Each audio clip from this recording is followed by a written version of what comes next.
It is probably true to say that costing is the bedrock of management accounting. Firstly, we will recap on the different ways in which costs can be classified and the rationale behind these classifications. Direct costs are costs which can be clearly and directly traced or allocated to a particular cost object or product or service. Indirect costs, commonly referred to as overhead costs or just overheads, are costs that cannot be directly traced to a cost object or product and must be shared or apportioned overall. The question of whether a cost is direct or indirect is not inherent in the cost type itself, but comes down to whether the company has information systems which enable the cost to be tracked to a particular cost object. If it does, then the cost can be allocated as a direct cost, and if it doesn't, then it will have to be apportioned on some suitable basis. Clearly, if the company incurs expenditure on better information systems, then more costs can be allocated and greater accuracy achieved. However, it is necessary to consider the costs of costing and the benefits to be gained from greater accuracy. A simple example here concerns the electricity costs of running 3 machines. If an electric meter is installed on each machine, then we can directly assign electricity cost accurately to each machine. If there is no meter, then we would indirectly apportion electricity costs over each machine on some suitable basis, such as running hours. The results will be different in each case, and the issue is whether the improved accuracy of having several meters is justified by the cost of those meters. Fixed and variable cost. This is concerned with the way in which cost levels react to changes in the activity levels or production levels of an organisation. This is sometimes referred to as cost behaviour. Variable costs vary with the level of production, while fixed costs are fixed. In between are a myriad of different cost behaviour types. Thus, an understanding of the behaviour of different types of cost incurred by the business is important for planning, control, and control purposes. One point to note is that the behaviour of a cost can be changed by obtaining resources in a different way. Consider equipment maintenance. If the company has an in-house team, then that is essentially a fixed cost, since the level of cost will be the same however much production the company undertakes.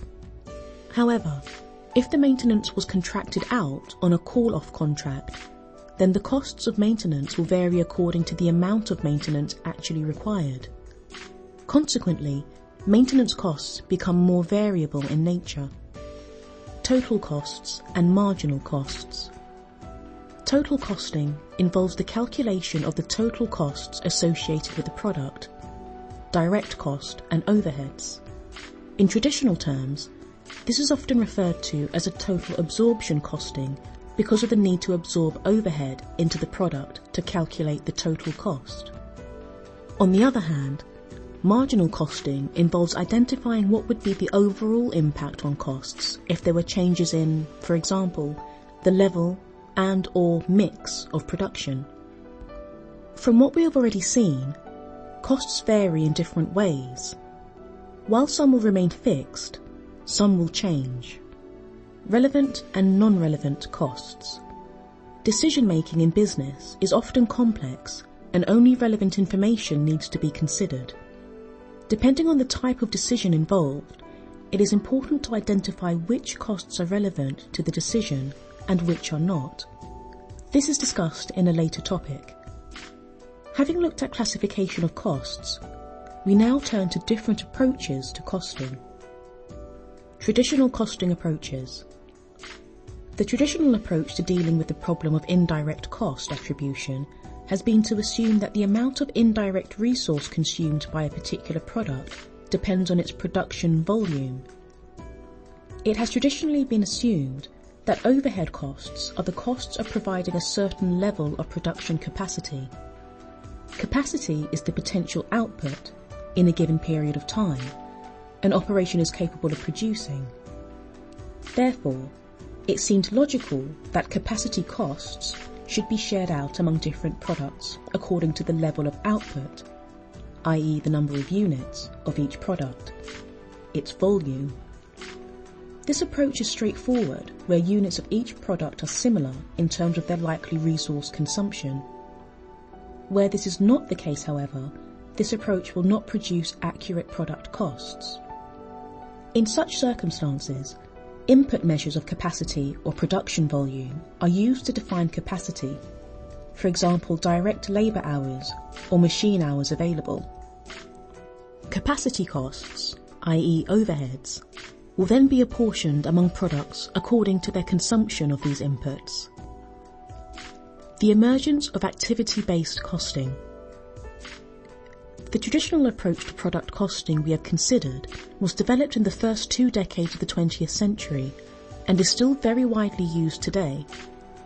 Over the intervening years, however, there has been an increasing awareness that it doesn't necessarily produce accurate product costs, with potentially serious implications, for example, for product pricing and profitability analysis.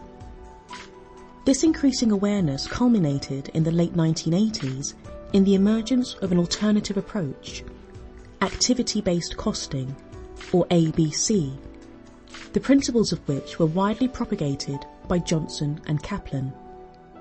The principle underlying ABC is that, especially in modern business environments, many overhead costs are not related to production volume measures, and to apportion them among products on the basis of volume distorts product costs.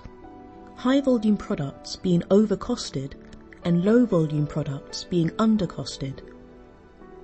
In the first 2 decades of the 20th century, when traditional costing approaches were developed, the typical cost structure of a manufacturing business was such that direct cost, materials and direct labour, constituted around 95% of total production cost, with overheads constituting only 5% of total cost.